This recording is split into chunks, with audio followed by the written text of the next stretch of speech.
نظریہ کمزور ہے یا مضبوط؟ میں آپ سے سوال کرتا ہوں. نہیں ابھی نہیں، میں سوال کرتا ہوں آپ سے.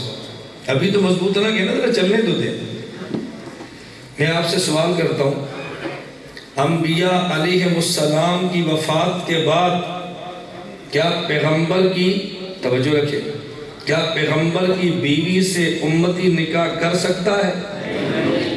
پیغمبر کی وفات کے بعد کیا پیغمبر کی بیوی سے امتی نکاح کر سکتا ہے؟ کیوں؟ کیوں؟ اس لیے کہ ازواج مطہرات مائیں ہیں، اور اس کے علاوہ کوئی وجہ اور، اس لیے کہ نبی زندہ ہے. آپ نے دو وجہ پیش کی. نمبر ایک، پیغمبر کی بیوی امت کی ماں ہے، نس ہے. نمبر دو، اس لیے کہ نبی زندہ ہیں. میں دونوں دلیلیں آپ کی توڑنے لگا.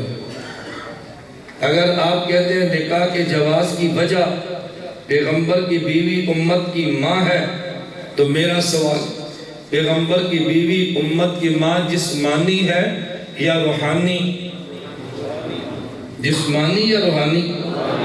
استاذ کی بیوی شاگرد کی ماں ہے یا نہیں؟ جسمانی یا روحانی؟ پیر کی بیوی مرید کی ماں ہے یا نہیں؟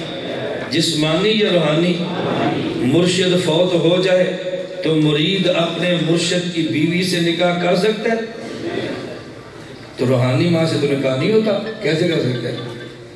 استاد فوت ہو جائے، ان کی بیوی سے شاگرد نکاح کر سکتا ہے؟ وہ تو روحانی ماں ہے، کیسے کر سکتا ہے؟ اگر وجہ روحانی ماں ہے تو یہ روحانی ماں موجود ہے، نکاح پھر بھی کر سکتا ہے. آپ نے کہا اس لیے نہیں کر سکتا کہ نبی زندہ ہے. میرا سوال، شہید قتل کے بعد اپنی قبر میں زندہ ہے یا نہیں؟ شہید کی بیوی سے کوئی نکاح کرنا چاہے تو کر سکتا ہے. آپ تو کہتے ہیں نبی کی بیوی سے اس لیے نکاح نہیں کہ نبی زندہ ہے. تو شہید بھی زندہ، اس کی بیوی سے نکاح کیسے ہوگا؟ جی روحانی ماں تو پھر پیر کی بھی روحانی ماں ہے. روحانی ماں کہیں تب بھی سوال ہے، اور زندہ کہیں لولو تب بھی سوال ہے. اب بات سمجھنا. مولانا قاسم ننوتوی رحمت اللہ علیہ فرماتے ہیں دونوں میں فرق یہ ہے کہ جب امتی پہ، توجہ رکھنا، امتی پہ موت آئی، شہید قتل ہوا، شہید کے جسم پہ موت آئی، تو پاؤں کے ناخن سے لے کے سر کے بال تک شہید کے تمام اجزاء سے روح نکل گئی. بیوی تب تک ہوتی ہے جب جسم اور روح کا تعلق ہو. جب تمام اجزاء سے روح نکل گئی، تعلق ختم ہو گیا، موت آ گئی، تو شہید کی بیوی اس کے نکاح سے نکل گئی. پھر شہید کو زندگی ملی، ثم تعاد روحہ الی جسدہ، اس کی روح کو لٹایا، اب زندگی ملی ہے. جب زندگی ملی تو بیوی نکاح میں نہیں تھی، تمام اجزاء سے روح نکل گئی تو بیوی نکاح سے نکل گئی، وہ بیوہ بن چکی ہے. جب روح لوٹی ہے اب اس کی بیوی نہیں ہے، وہ بیوہ ہے. اور جب پیغمبر پہ موت آئی ہے، پاؤں مبارک سے سر مبارک تک قلب اطہر میں پورے جسم سے روح قلب اطہر میں سمٹ گئی ہے. جب پیغمبر پہ موت آئی تو روح نکلی نہیں، روح سمٹی ہے. تو پیغمبر کی روح جب جسد اطہر میں ہے تو پیغمبر کی بیوی نکاح سے کیسے نکلے؟ نکاح سے تب نکلے گی جب جسم اور روح کا تعلق ختم ہو جائے گا. نہ روح نکلی ہے نہ تعلق ٹوٹا ہے، قلب اطہر میں روح سمٹ گئی تو پیغمبر کی بیوی پیغمبر کے نکاح میں ہے. پھر پیغمبر پہ حیات آئی، اس کی صورت پیغمبر کی روح جسد اطہر میں پھیل گئی تو پیغمبر کی موت کا معنی روح کا سمٹنا ہے، پیغمبر کی حیات کا معنی روح کا پھیلنا ہے. تو جب پیغمبر پہ موت آئی بیوی تب بھی نکاح میں ہے، جب حیات ملی بیوی تب بھی نکاح میں ہے. شہید کی بیوی سے نکاح اس لیے جائز ہے، اس کی بیوی نکاح سے نکل کے بیوہ بن چکی ہے. پیغمبر کی بیوی سے اس لیے نکاح جائز نہیں، ان کی بیوی نکاح سے نہیں نکلی، وہ اب بھی بیوی ہے. شہید کی بیوی بیوہ ہے، پیغمبر کی بیوی بیوی ہے. تو بیوہ سے نکاح ہوتا ہے، کسی زندہ کی بیوی سے نکاح نہیں ہوتا. مولانا نانوتوی کے نظریہ چھوڑیں تو پھر دیکھیں آپ پھنستے کیسے. مولانا نانوتوی کے نظریے پہ آئیں اشکال سب ختم ہوتے. میری بات سمجھ آ رہی ہے؟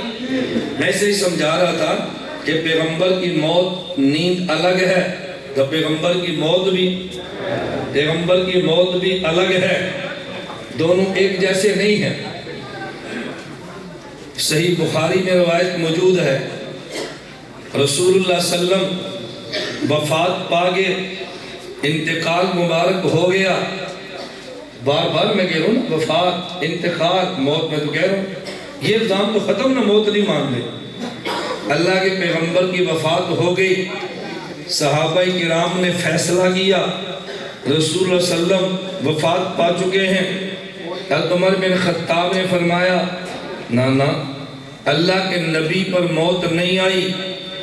توجہ رکھنا، اللہ کے نبی پر موت، اور جس نے کہا نا موت آئی ہے، ابھی حضور اٹھیں گے اس کے ہاتھ پاؤں کاٹ کے رکھ دیں گے، یہ مت کہو کہ حضور پہ موت آئی. عام صحابہ کرام فرماتے ہیں موت آ گئی، حضرت عمر فرماتے ہیں موت. حضرت عمر چھوٹے آدمی، حضرت عمر کے بارے میں فیصلہ ان اللہ جعل الحق علی لسان عمر وقلبہ. عمر بولتے بھی ٹھیک ہیں، عمر سوچتے بھی ٹھیک. حضرت عمر بولتے بھی ٹھیک ہے عمر، اور کہہ رہے ہیں کہ موت نہیں ہے. اب کتنا آسان سا جواب ہے. حضرت عمر حضور کی موت میں بے ساختہ ہو گئے تھے، آواز کو بیٹھے تھے. عجیب جواب ہے. اب بات سمجھنا، صحابہ کرام فرما رہے ہیں موت آ گئی، حضرت عمر فرماتے ہیں موت. ان دونوں میں اختلاف کیوں ہوا؟ اس کا جواب بھی صحیح بخاری میں رسول اللہ صلی اللہ علیہ وسلم سو رہے ہیں. پیغمبر کی نیند اور موت ایک جیسی ہے. پیغمبر کی نیند، امتی کی نیند، فرق. پیغمبر کی موت، امتی کی موت. اب نیند اور امت میں معاصرت دیکھیں. رسول اللہ صلی اللہ علیہ وسلم سو رہے ہیں، دو فرشتے آئے. ایک فرشتے نے کہا حضور سو رہے ہیں، دوسرا کہتا ہے نہیں جاگ رہے ہیں. صحابہ کہتے ہیں موت آ گئی ہے، حضرت عمر فرماتے ہیں زندہ ہیں. یہ اختلاف فرشتوں میں، ایک کہتا ہے سو رہے ہیں، دوسرا کہتا ہے بولو. یہ اختلاف کس میں ہو رہا ہے؟ نیند میں. اور وہ اختلاف کس میں ہو رہا ہے؟ موت میں. اب نیند سمجھ آئی تو موت سمجھ آئے گی نا. پہلے نیند کے اختلاف سمجھیں پھر موت کے اختلاف سمجھیں. انہوں نے کہا جی سو رہے ہیں، دوسرا فرشتہ کہتا ہے جاگ رہے ہیں. صحابہ کہتے ہیں موت آ گئی ہے، حضرت عمر فرماتے ہیں زندہ ہیں. تو جو دو فرشتوں کا اختلاف نیند اور بیداری میں تھا، صحابہ کے اختلاف موت اور حیات میں ہے. رسول اللہ صلی اللہ علیہ وسلم نیند سے بیدار ہوئے. آپ نے فرمایا میں سو رہا تھا، دو فرشتے آئے، ایک کہتے ہیں سو رہے ہیں، ایک کہتے ہیں جاگ رہے ہیں. فرمایا دونوں نے ٹھیک کہا ہے. جو کہتے ہیں سو رہے ہیں اس نے آنکھ کو دیکھا ہے، جو کہتے ہیں جاگ رہے ہیں اس نے دل کو دیکھا ہے. نبی کی آنکھ دیکھو سو رہے ہیں، نبی کا دل دیکھو جاگ رہے ہیں. جن صحابہ نے کہا موت آئی ہے، نبوت کی آنکھ کو دیکھا ہے. حضرت عمر نے کہا زندہ ہیں، نبوت کے دل کو دیکھا ہے. نبی سو جائیں تو آنکھ سوتی ہے، دل جاگتا ہے. پیغمبر پہ موت آ جائے تو ظاہری جسم پہ موت ہوتی ہے، قلب اطہر میں حیات ہوتی. صدیق اکبر آئے. کون آئے؟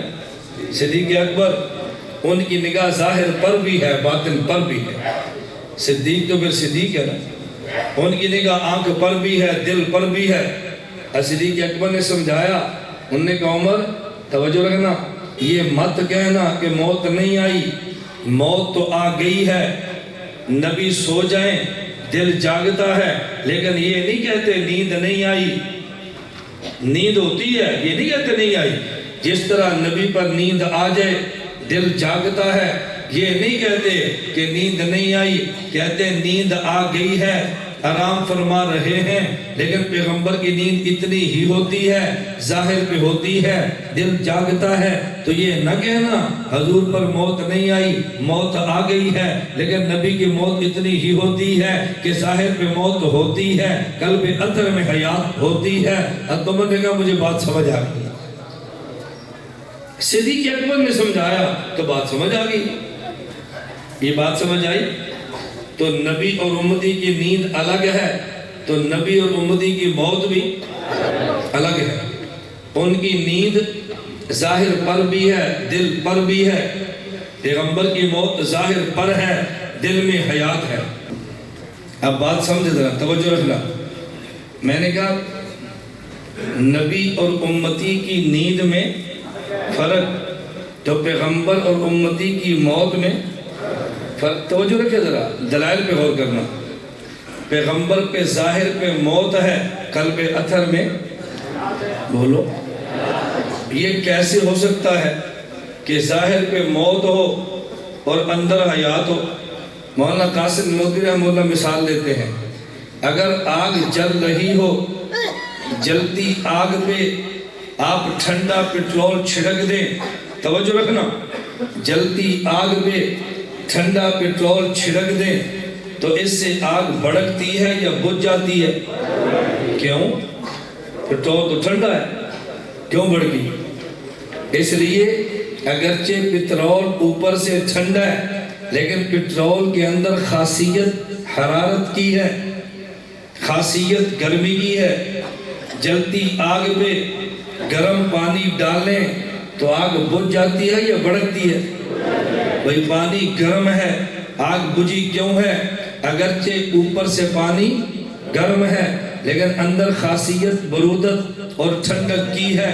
پیٹرول ٹھنڈا بھی ہو، اندر خاصیت حرارت کی ہے، پانی گرم بھی ہو، اندر خاصیت برودت کی ہے۔ امتی کا وجود خدا نے بنایا زمین کی مٹی سے ہے، نبی کا وجود بنایا جنت کی مٹی سے ہے، امام الانبیاء کا وجود بنایا جنت الفردوس کی مٹی سے ہے۔ زمینی مٹی میں خاصیت موت کی ہے، جنتی مٹی میں خاصیت حیات کی ہے۔